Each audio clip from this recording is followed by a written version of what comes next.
നെല്ലിക്ക തന്നെ നാം പച്ചയായിട്ടും ഉണങ്ങിയും ഔഷധങ്ങൾക്കായിട്ട് ഉപയോഗിക്കുന്നുണ്ട്. ഈ പച്ച നെല്ലിക്കയും ഉണക്ക നെല്ലിക്കയും ഒരു 100 ഗ്രാം പച്ച നെല്ലിക്കയും ഉണക്ക നെല്ലിക്കയും എടുത്താൽ അതിൻ്റെ ഔഷധ മൂല്യം അല്ലെങ്കിൽ അതിലുള്ള ജീവകത്തിൻ്റെ അംശത്തെ പരിശോധിച്ചാൽ പച്ച നെല്ലിക്കയിൽ ഒരു 100 ഗ്രാം പച്ച നെല്ലിക്കയിൽ 700 മില്ലിഗ്രാം ജീവകം സി അടങ്ങിയിരിക്കുന്ന അവസ്ഥയിൽ 100 ഗ്രാം ഉണക്ക നെല്ലിക്ക എടുത്താൽ അതിൽ 2500 മില്ലിഗ്രാം മുതൽ 3500 മില്ലിഗ്രാം വരെ ഈ വൈറ്റമിൻ സി അടങ്ങിയിട്ടുള്ളതായിട്ട് കാണാൻ കഴിയും. ഇതിൽ നാം മനസ്സിലാക്കേണ്ടത് അതിൻ്റെ ഉണക്കിയെടുക്കുന്നതുകൊണ്ട് ഇതിൻ്റെ ഔഷധ മൂല്യം ഒട്ടും തന്നെ കുറയുന്നില്ല എന്നാണ്.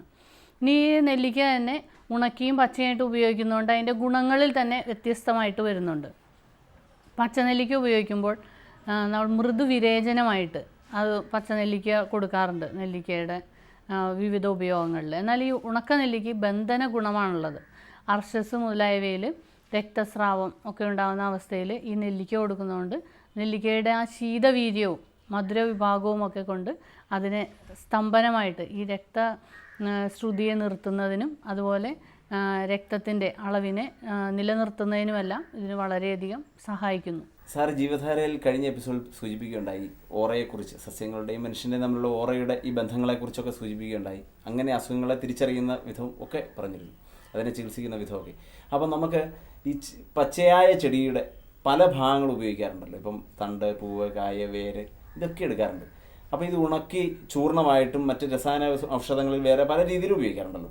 അപ്പോൾ ഉണക്കിയൊക്കെ ഉപയോഗിക്കുമ്പോൾ ഇതിൻ്റെ ഓറയിൽ എന്തെങ്കിലും വ്യത്യാസം ഉണ്ടാവാറുണ്ടോ? അപ്പോൾ അതിനെക്കുറിച്ച് സാറിന് എങ്ങനെയാണ്?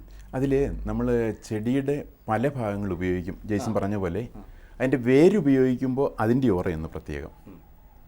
അപ്പോൾ ഇപ്പോൾ വേര് തന്നെ ഉണക്കി പൊടിക്കുമ്പോൾ ഉണ്ടാകുന്ന ഓറ ഒന്ന് പ്രത്യേകമാണ്. അപ്പോൾ ആ വ്യത്യാസം വാസ്തവത്തിൽ ചെറിയ വ്യത്യാസം വന്നാൽ തന്നെ അത് ആ ഉണക്കിപ്പൊടിക്കുമ്പോൾ വരുന്ന വ്യത്യാസമാണ് ശരിക്കും ആ ചക്രവുമായിട്ട് ബന്ധപ്പെട്ട് അല്ലെങ്കിൽ അവയവവുമായിട്ട് ബന്ധപ്പെട്ട് വരേണ്ടത്. അതുകൊണ്ട് ആചാര്യന്മാർ അങ്ങനെ ചെയ്തിരിക്കുന്നത്.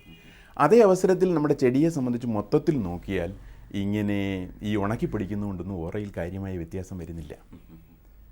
ഇപ്പം നമ്മൾ ഏതെങ്കിലും ഇപ്പം തക്കാളി അല്ലെങ്കിൽ അതുപോലെയുള്ള വസ്തുക്കളൊക്കെ വേവിച്ചാൽ വിറ്റാമിൻ സി നഷ്ടപ്പെടുമെന്ന് പറയും. വേവിക്കാതെ കഴിച്ചെങ്കിലേ അതേ അവസരത്തിൽ എന്ത് ചെയ്താലും ഉണക്കിപ്പൊടിച്ചാലോ വേവിച്ചാലോ ഒന്നും വ്യത്യാസം വരാത്താണല്ലോ നെല്ലിക്ക. അപ്പോൾ അതുപോലെ തന്നെ ചെടികളുടെ ഈ ഭാഗങ്ങൾക്കും നമ്മൾ ഉണക്കിയാലോ പൊടിച്ചാലോ വേവിച്ചാലോ, നെല്ലിക്ക ഉണക്കി പൊടിച്ചത് പാലിൽ ചേർത്ത് കഴിച്ച് പലപ്പോഴും തൊണ്ടയടപ്പൊക്കെ മാറ്റാൻ പറ്റും.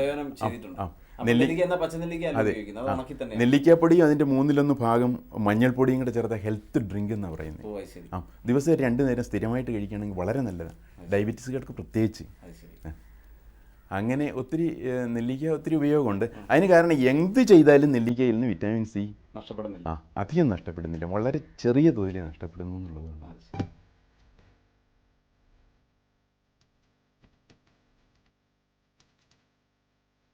രക്തത്തിൽ കൊളസ്ട്രോളിൻ്റെ അളവ് കൂടിയിരിക്കുന്നവർ ത്രിഫലാചൂർണം 5 ഗ്രാം വീതം തേൻ ചേർത്ത് അല്ലെങ്കിൽ ചെറു ചൂടുവെള്ളത്തിൽ ചേർത്ത് പതിവായി രാത്രിയിൽ ഭക്ഷണത്തിന് ശേഷം കഴിക്കുന്നത് നല്ലതാണ്.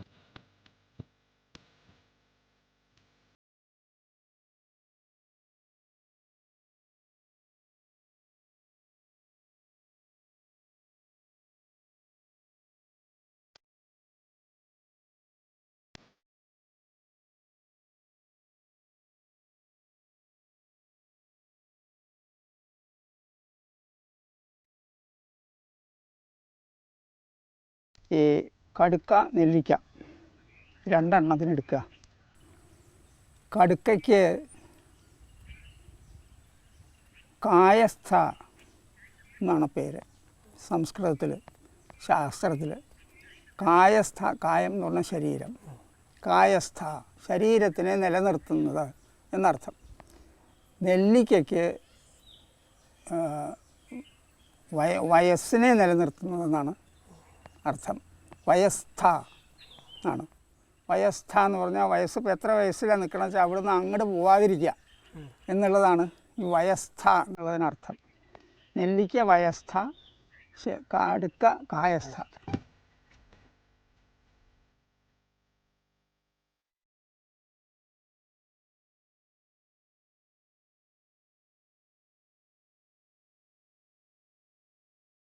കടുക്കയുടെ ഔഷധഗുണങ്ങൾ. ദഹനശക്തി വർദ്ധിപ്പിക്കുന്നു. വിരേചനകരമാണ്, അതായത് മലത്തെ ഇളക്കിക്കളയുന്നു. വാത, പിത്ത, കഫരോഗങ്ങൾ ശമിപ്പിക്കുന്നു. ദുർമേധസ് ഇല്ലാതാക്കുന്നു. കാഴ്ചശക്തി വർദ്ധിപ്പിക്കുന്നു. അധികം ക്ഷീണിച്ചവർ, ഗർഭിണികൾ, വല്ലാതെ മെലിഞ്ഞവർ, ഉപവസിക്കുന്നവർ തുടങ്ങിയവർ കടുക്ക ഉപയോഗിക്കുന്നത് നല്ലതല്ല.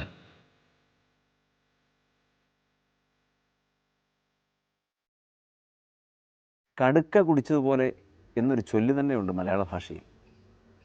പണ്ടൊക്കെ കടുക്ക മോരിൽ ചേർത്ത് കഴിക്കാറുണ്ടായിരുന്നു. ഇതൊരു സാധാരണ ഔഷധമായിരുന്നു നാട്ടുപുറങ്ങളിലൊക്കെ. എന്താണ് ഈ കടുക്ക കുടിച്ചാൽ സംഭവിക്കുന്നത്? എന്താണ് ഇത്തരം ഒരു പഴഞ്ചൊല്ലിൻ്റെ ആധാരം? ആയുർവേദത്തിലൊരു പ്രധാന ഔഷധമാണ് ത്രിഫല. ത്രിഫല അതിൽ 3 ഫലങ്ങളാണ് അതിലടങ്ങിയിരിക്കുന്നത്. ഒന്ന് പ്രധാനമായിട്ട് നെല്ലിക്ക, കടുക്ക, താനിക്ക.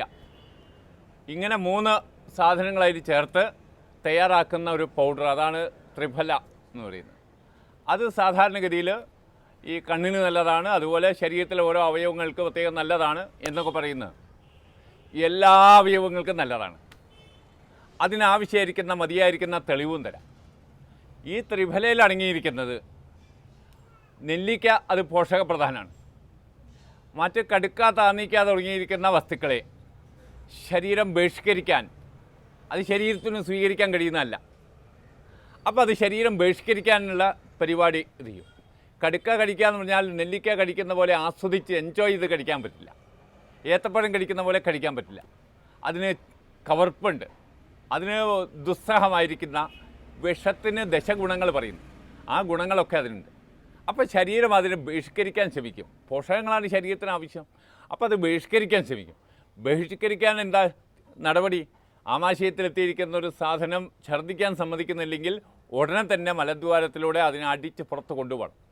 അതിന് കൊണ്ടുപോകുന്നതിന് വേണ്ടി സ്പെഷ്യലായിട്ട് മ്യൂക്കസ് ഉൽപ്പാദിപ്പിച്ച് അത് വളരെ വേഗത്തിൽ ശരീരത്തിലേക്ക് ആഗിരണം ചെയ്യാതെ ഓടിച്ചിട്ട് കൊണ്ടുപോയിട്ട് പുറത്ത് ചാടിക്കുമ്പോൾ ശരീരത്തിൽ ഒട്ടിപ്പിടിച്ച് കിടക്കുന്ന, അല്ലെങ്കിൽ വൻകുടലിൽ ഒട്ടിപ്പിടിച്ച് കിടക്കുന്ന മലം, പഴയ സ്റ്റോക്ക് മലമൊക്കെ ഉണ്ടെങ്കിൽ അതൊക്കെ പുറത്ത് ചാടും. ആ പുറത്ത് ചാടുന്ന സമയത്ത് പചനേന്ദ്രിയ ശുദ്ധി ഏറെക്കുറെ വരാനും അപ്പോൾ എല്ലാ അവയവങ്ങൾക്കും അതിൻ്റെ സ്വാഭാവികതയിലേക്ക് വരാനും, ശരീരശുദ്ധി കുറയുമ്പോൾ കണ്ണിനും ചെവിക്കും അതുപോലുള്ള ശരീരത്തിലെ സർവ്വ അവയവങ്ങൾക്കും, ആന്തരിക അവയവങ്ങൾക്കും അതിൻ്റേതായിരിക്കുന്ന വിമ്മിഷ്ടങ്ങളും പ്രയാസങ്ങളും ഉണ്ടാകും. ആ വിമ്മിഷ്ടങ്ങളും പ്രയാസങ്ങളും ഒഴിവാക്കാൻ ശരീരശുദ്ധി വരുത്തുക. ആ ശുദ്ധി വരുത്തുന്നതിൽ ചെറിയൊരു പങ്കുവഹിക്കാൻ ഇതിന് കഴിയുന്നുണ്ട്, ഈ ത്രിഫല കഴിക്കുന്ന സമയത്ത്.